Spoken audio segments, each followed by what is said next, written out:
아버지와 성자와 성령의 이름으로 말씀드리겠습니다. 네, 오늘 5번째 마지막 시간인데요. 성서를 읽는다는 것에 대해서 저희가 사실 제가 처음에 준비했던 거는 성서를 이렇게 이 강의를 통해서 좀 흥미를 가지고 실제로 자기의 눈으로 읽어보는 것, 그것을 좀 저는 이렇게 우리 청년들이 또 이걸 보시는 분들이 한번 읽어봤으면 좋겠다. 그래서 기억나실지 모르겠는데 성경을 읽는다는 게 우리가 주로 다른 사람의 생각과 다른 사람의 해석을 나의 것으로 생각하는 것이 성경을 읽는다, 이렇게 생각하는 경우가 많았는데 이번 기회를 통해서 실제로 자기의 눈으로 자기의 삶의 자리에서 하나님과 함께 경험하는 것, 하나님을 만나는 경험을 하는 그런 시간이 되었으면 좋겠다라는 것을 기억하시면 좋겠고요. 우리 성서를 읽는다라고 하면 저도 떠오르는 주로 이미지가 조용한 골방에서 초를 켜놓고 조용히 성서를 읽는 거를 우리가 생각을 하기가 쉬운데요. 성서를 읽는다라는 거는 그게 성서를 눈으로 읽어서 어떤 뭐 지식으로 알게 되는 그것 이상인 것 같아요. 조금 다르지만 제가 다른 어떤 프로그램을 하나 준비하면서 톨레리제라고 하는 말로 한번 타이틀을 잡아봐야겠다 생각을 한 적이 있는데요.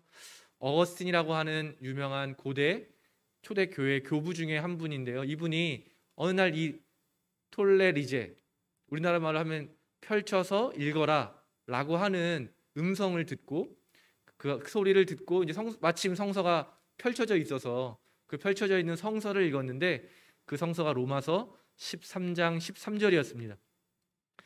진탕 먹고 마시고 취하거나 음행과 방종에 빠지거나 분쟁과 시기를 일삼거나 하지 말고 언제나 대낮으로 생각하고 단정하게 살아가십시오. 펼쳐 읽으라고 하는 그 말씀을 듣고 이거를 읽고 자기의 삶을 되돌아본 어거스틴은 결국 그리스도교로 개종을 하게 되고 그리스도교 역사 안에 굉장히 큰 족적을 남긴 그런 사람이 되었습니다. 저는 이게 바로 어떻게 보면 더 성서 읽기와 우리가 더 잘 어울리는 그런 예화가 아닐까. 성서를 읽고 그것을 자기의 깨달음으로 또 자기의 가슴에 새기고 자기의 삶을 변화시키는 경험까지 나아가는 것, 그것이야말로 성서를 읽는다는 의미이지 않을까 생각이 듭니다. 그래서 성서는 읽어야 된다는 것을 여러분 첫 번째로 다시 한번 기억했으면 좋겠습니다. 우리의 눈으로 읽고 또 그냥 한번 지나가면 무슨 마치 숙제를 하는 것처럼 여긴 읽었으니까 지나가고 이런 것이 아니라 그 말씀 한 구절을 읽고 마음에 새기고 깨달아서 우리의 삶에서 실천하고 적용하는 데까지 이 모든 과정을 성서의 읽기라고 말할 수 있지 않을까. 그래서 다시 한번 저는 이렇게 이 모든 과정을 다 포함하는 것이라고 생각이 드는데요. 말씀을 듣는 것, 말씀을 마음에 새기는 것, 그 말씀을 마침내 깨닫고 그 말씀대로 살아내는 일, 이것이 성서를 읽는다라는 말 안에 담겨있는 의미일 것입니다. 그래서 그 중세라고 하는 시대, 그러니까 사람들이 대부분 글을 쓰거나 읽을 줄 모르는 문맹인들이 많은 시대에 교회가 어쩔 수 없이 성서를 중심으로 하기보다는 어떤 전례라든지 어떤 일상에서 하나님을 경험할 수 있도록 다양한 이미지, 상징, 교회력, 예배 이런 것들을 통해서 주로 하나님을 경험할 수 있게 해왔는데요. 그때 이 중세 카톨릭 교회가 많은 문제를 겪게 되고 또 사람들이 점점 글을 읽을 수 있게 되는 교육이 발전이 되면서 종교개혁의 시대에 성서를 각자 읽게 하는 것이 신앙에 매우 중요하다라는 것이 이제 생기게 된 거죠. 처음 성서가 쓰여질 때는 이것을 예배 때 낭독하는 것으로 시작이 됐지만 시간이 흐르면서 시대가 바뀌고 사람들이 그걸 들어도 무슨 말인지를 알지 못하게 되니까 성서 중심보다는 교회 생활, 신앙 생활이라고 하는 것을 중심으로 신앙생활이 진행되다가 종교 개혁을 지나면서 이제는 누구나 성서를 읽을 수 있는 환경이 조성이 된 거죠.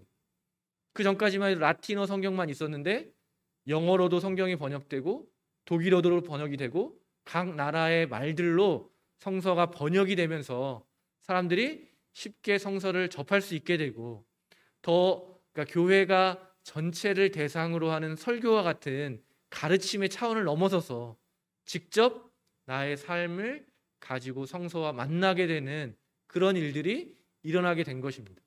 그런데 우리는 잘 생각해 보면 너무나도 흔하게 성경이 있고 또 성경을 읽을 수는 있지만 그 의미를 찾아내는 훈련과 교육은 잘 받지 못하기 때문에 오늘날에도 여전히 성서는 어렵고 낯설고 또 누군가가 해석을 해줘야 되는 책이라고 생각을 하고 있는 것 같습니다.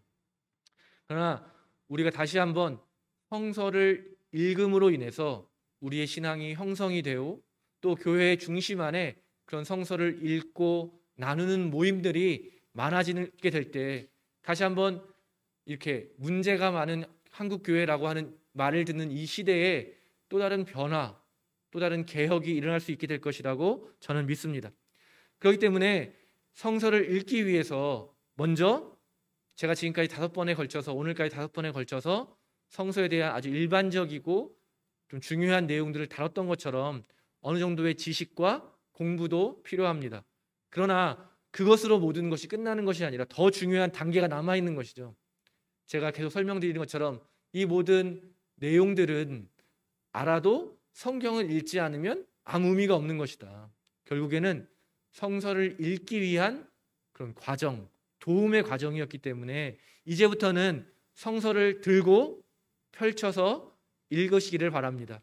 그때 필요한 우리의 태도가 있다고 생각이 되는데요. 첫 번째 우리가 가져야 할 태도는요, 닫혀진 우리의 마음과 우리의 머리를 여는 그런 개방성의 태도가 반드시 필요할 것입니다. 내가 알고 있는 것, 내가 경험한 것, 그것만이 다라고 생각하는 태도에서 벗어나서 언제나 낯선 모습으로 찾아오신 하나님, 또 나를 넘어서는 그런 하나님의 우리에게 주신 그런 축복들을 발견하는 일은 바로 우리의 닫혀진 머리와 가슴을 먼저 여는 개방성에서부터 시작이 될 수 있을 것입니다. 성서를 읽으면서 끊임없이 말씀드렸지만 내가 성서를 읽는 것이 아니라 성서가 나를 읽게 되는, 나에게 질문해오는 거죠. 너는 누구이냐? 또 너의 참된 모습은 이런 것이 아니라라고 하는 늘 낯설게 다가오는 나의 모습을 성서 읽기를 통해서 발견하게 됩니다. 또 알려고 하면 할수록 점점 미궁에 빠지는 그런 낯선 하나님의 모습도 발견하게 됩니다. 그렇기 때문에 성서를 읽는다고 하는 것은 읽자마자 모든 게 이루어진다기보다는 포기하지 않는 끈기와 갈망을 가지고 그 낯선 나의 모습, 또 낯선 하나님의 모습 앞에서 길을 찾아가는 끈기와 갈망이 필요할 것입니다. 그래서 성서를 읽을 때는 용기를 내야 되는 것이죠. 내가 원하는 방향, 내가 원하는 내 뜻을 더 강화시키는 것이 아니라 내 뜻이 죽고 내가 원하는 것이 아닌 하나님이 원하시는 삶을 살아가기 되기 때문에 성서를 읽기 위해서는 용기를 가져야 하겠습니다. 개방성, 끈기, 갈망, 그리고 이 용기라고 하는 이 요소들이 저는 믿음 안에 담겨있는 구체적인 모습이라고 생각합니다. 믿음을 가지고 성서를 읽는다라고 하는 의미는 제가 좀 전에 설명드린 개방성을 가지고 끈기 있게 또 하나님을 갈망하면서 용기를 잃지 않고 성서를 읽어나가는 것이라고 말할 수 있겠습니다.